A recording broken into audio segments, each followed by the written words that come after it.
When I joined Malacanang, I was Rening again. And then when I was in Congress, I was Rene.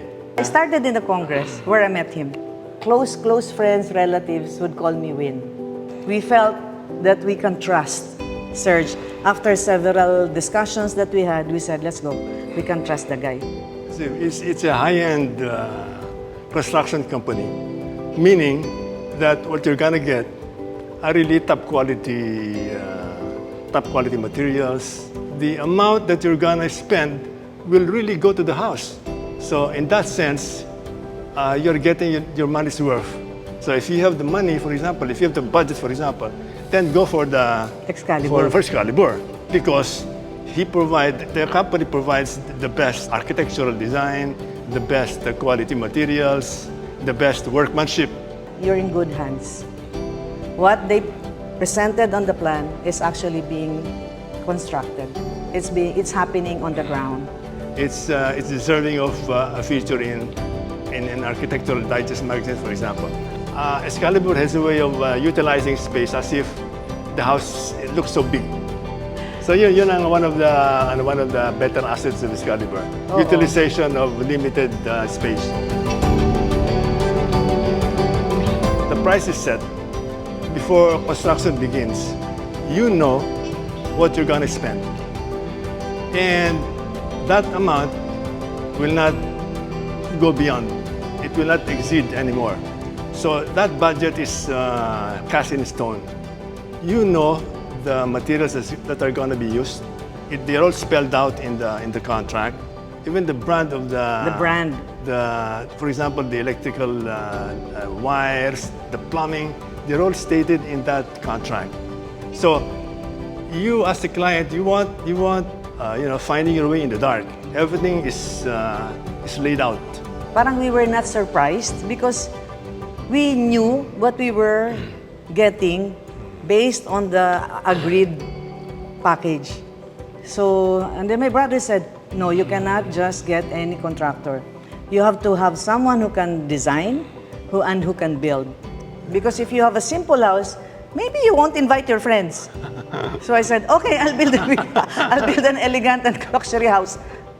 So build a beautiful house so when you're a bit older and you have to stay longer in the house, then you have a beautiful place to stay.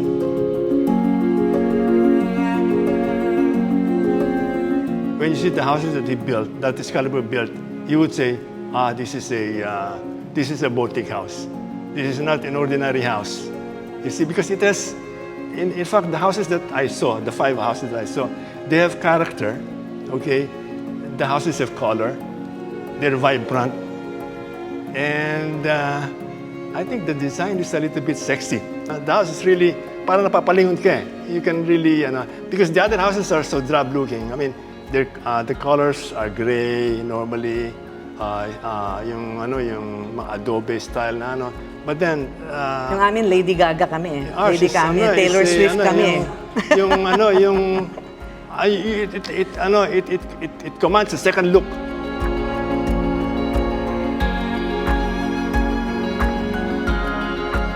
So that's my take. That's my take. So no, actually, I don't know how about your take. Actually, when we saw Excalibur constructing the house in front of our house here in Ayala, we said, do you think we can afford that? And then we were thinking which company to approach. And I even asked my brother, I said, who is a contractor himself in the province. He said, Kuya Jul, I need someone who can build my house. But I don't know anyone whom I can trust the funds that I have to build the kind of house that we wanted. So, and then my brother said, no, you cannot just get any contractor. You have to have someone who can design and who can build. So I told my husband, I said, Rene, halika nga, let's just check and let's see. Let's try nga Excalibur and call. Kasi I was so frustrated already because we were talking to several people already. And I said, napapagod na ako, ayoko na. So let's go. Sabi niya, baka we can't afford. That's the impression that we had. But he said, never mind, let's just go and check. Let's just check. So that's why I called again. I called again Serge. And I told Serge. And he said, we can meet, tita. There's a house that I can show you, which was now the Calatagan house. So when we entered, Serge just asked us to go. So we didn't think that he was going to come and see us. So I said, okay, let's go and check lang. It's okay. Anyway, but when he came, that was the first impression that we had, that he cares for his clients. Because initially he came immediately. He met us immediately. So I said, this one will care for us, will care for the house.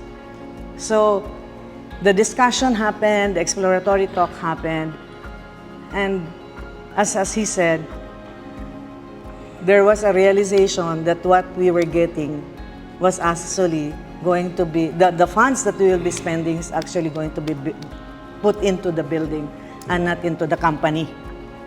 So that's why we decided for Excalibur. Plus, we felt that we can trust Serge. After several discussions that we had, we said, let's go. We can trust the guy. It's a high-end construction company, meaning that what you're gonna get are really top quality materials. The design. It's in fact I've seen five houses of Excalibur. Of Excalibur within the village, and the first one was the Calatagan, and when I saw the house, that convinced me that Excalibur is the right company for us to build the house for us. Initially, I thought when I first saw the house, I said, I cannot afford this. We cannot afford it. Yeah. We really because said that. The impression is really that the house is really beyond your budget, for example. No? But then again, when the materials were explained to me, the quality of the materials, like the wood will be old Nara, for example, and then the tiles will be Italian tiles, and you will have marble inside the house. So, and I thought to myself, well, the amount that you're gonna spend will really go to the house. So in that sense, you're getting your money's worth. So if you have the money, for example, if you have the budget, for example, then go for the Excalibur. For Excalibur, because the company provides the best architectural design, the best quality materials, the best workmanship. It's deserving of a feature in an Architectural Digest magazine, for example.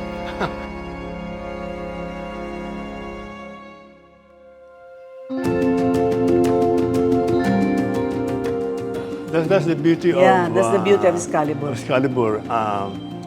The price is set. The price is set before construction begins.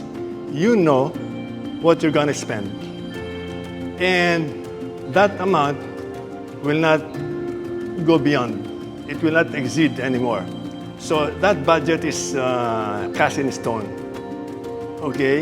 And there's no more underlying. Yeah, and the beauty of that is that you know the materials that are going to be used. They're all spelled out in the contract. Okay. Even the brand of for example, the electrical wires, the plumbing, they're all stated in that contract. So you as the client, you won't be finding your way in the dark. Everything is laid out to you, so you know what you're gonna get. Okay, and the amount that's gonna be set for you is already untouchable.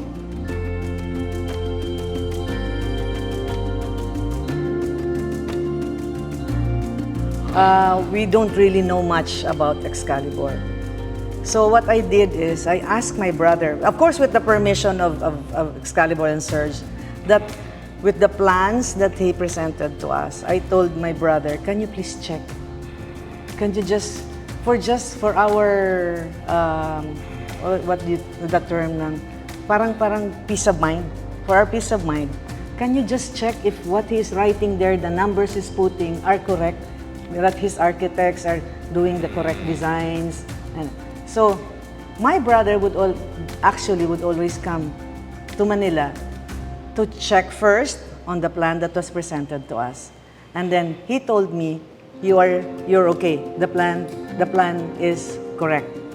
Now let's see, he said, let's just see in the actual construction, because I will come here the moment they start digging. So with the first week that you guys did the groundbreaking and all, I asked my brother, I told my brother, Kuya Jul, come. They're now starting. So like 2 weeks after he came, he actually checked. He actually went to the site. He checked all, and then after checking, and then a month after he came back again, and then after that he said, "You're in good hands. What they presented on the plan is actually being constructed. It's happening on the ground." So after that, he said, so he actually visited the site for like up to the 4th month when the actual structural design were being done. And then after that, he said, "You're okay. You can do everything." Now, my brother's asking, when is the finished product? I want to see it. Because he stopped coming after the structural. So sabi niya, okay na yan. This ano na lang, interior na lang yan and all.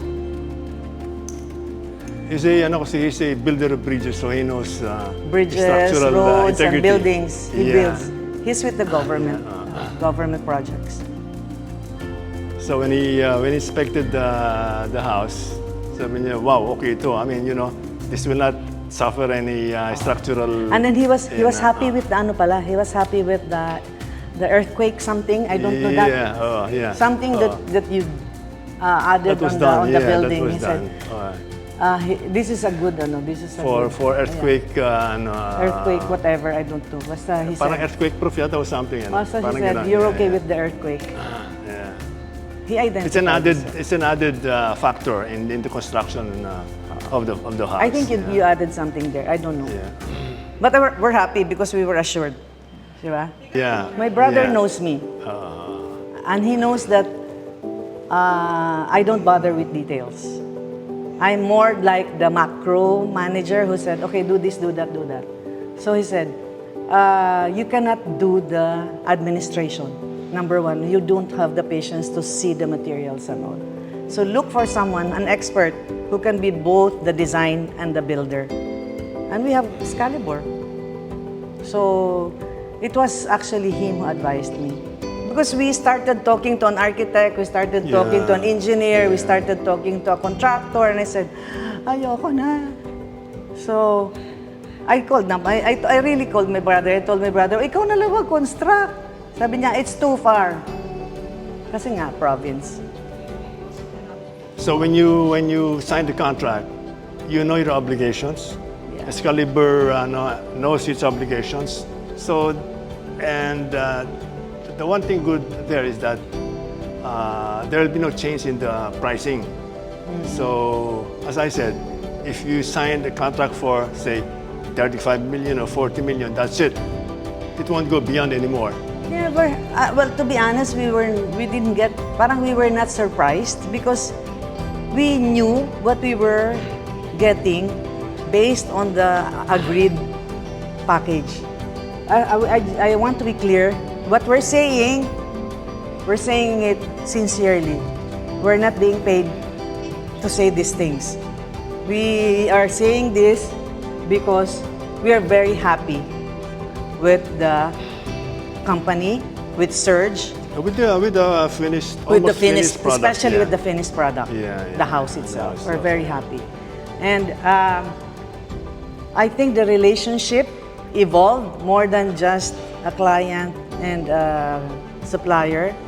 It evolved more like maybe friendship already, that I can easily text Serge or Candice and say, parang this is not nice. Or maybe, can you check the color? I'm not sure because I'm not very, I'm not very artistic. And the response is immediate. And the response is very hindi immediate. Hindi yung patagalan, no? So in other words, if you text now, for example, in an hour or so, there's the response. Maybe even less.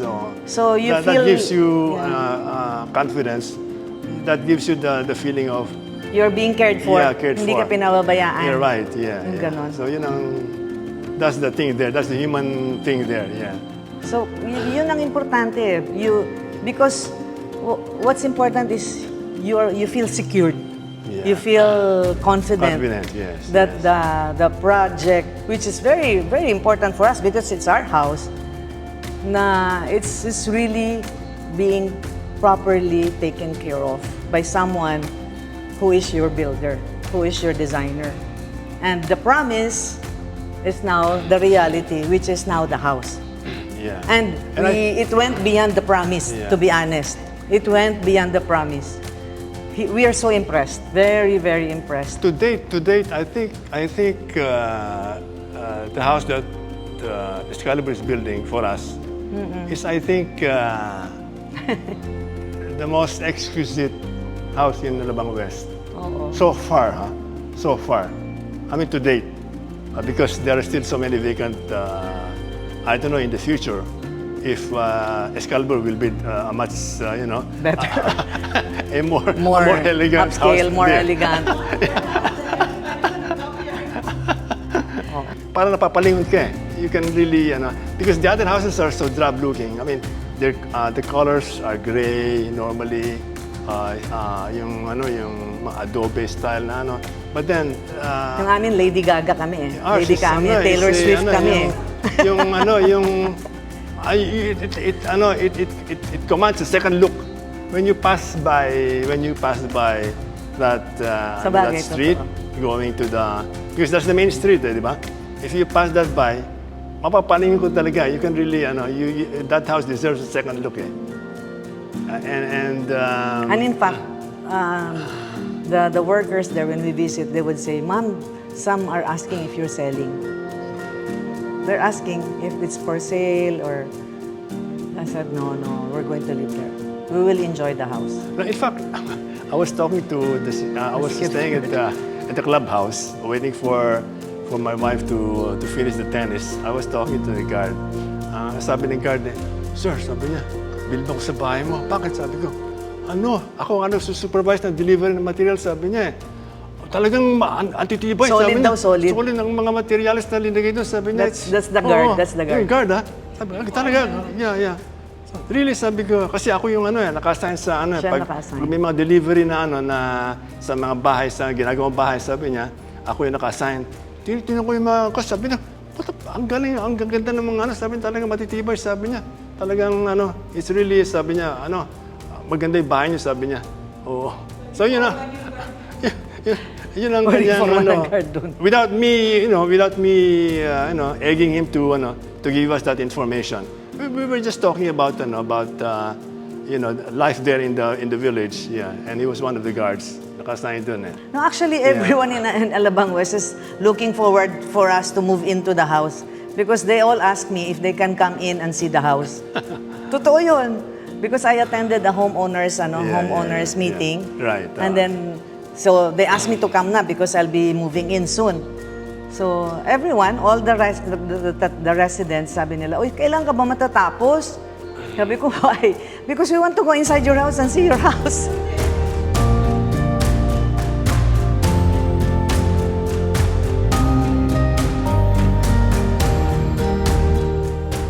That's an asset for Excalibur. Even if the size of is the lot, conservative, Excalibur has a way of utilizing space as if the house looks so big. When we saw Kalatagan nga, we thought it was a 700 square meter lot, no? It was only 400. And then search inform us, it's only 430. What? So you can't believe your eyes. Space management. You cannot believe your eyes because of the way the house was built, the way it was positioned vis-a-vis the land area. Size of the land. Oh, ang galing ng yun ang I think yun ang forte Asset niyo yan, yun ang asset forte niyo yan. ng Excalibur.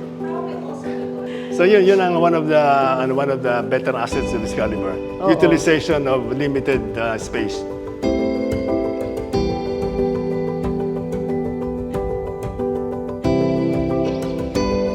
But the kitchen was is good, huh? Ang gaganda nung ano, I like the Countertops. countertops. Wow. Those were unexpected.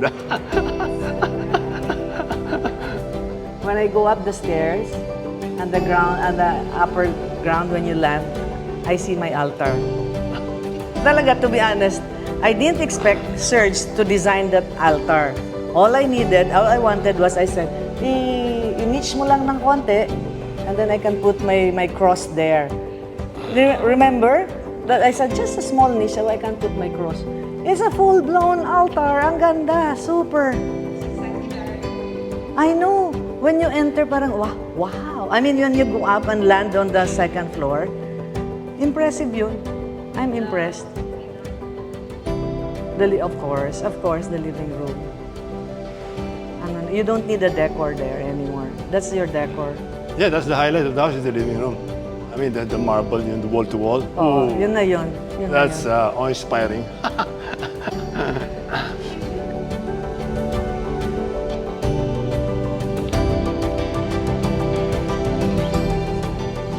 I've been with the private sector and the public sector for several years, but now I'm retired, and I've retired from lawyering. Been there, done So I'm now enjoying the rest of my life and enjoy my grandkids, read books that I like to read, and of course enjoy the scenery, smell the flowers.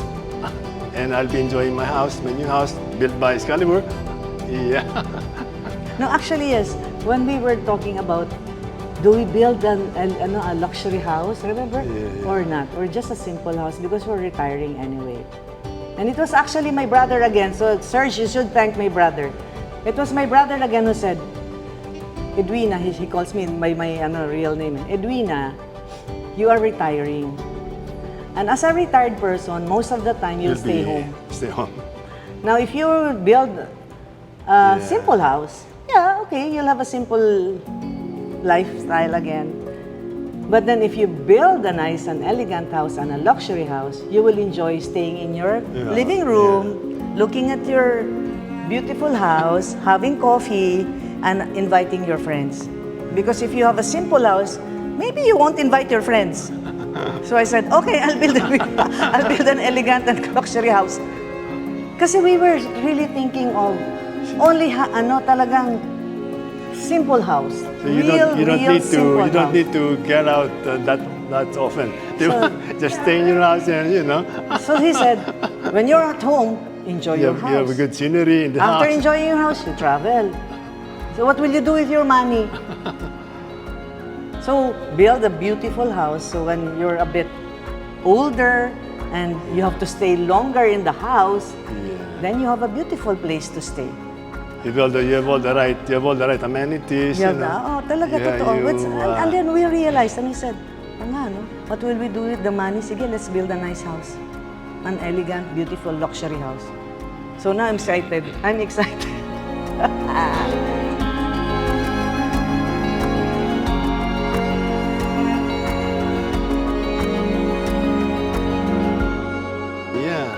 mean, that's it. I've said all what I'm supposed to say. And they're all from the heart. They're all sincere and totoo yan, we're not telling this because we are on camera, no. These are truthful and honest comments. Well, what can I say after deciding to go with Excalibur? We would like to say thank you so much, and we will forever be grateful with the beautiful house that you built and designed for us. And we will have no reluctance to pass the good news to others who would want to have to build a boutique house.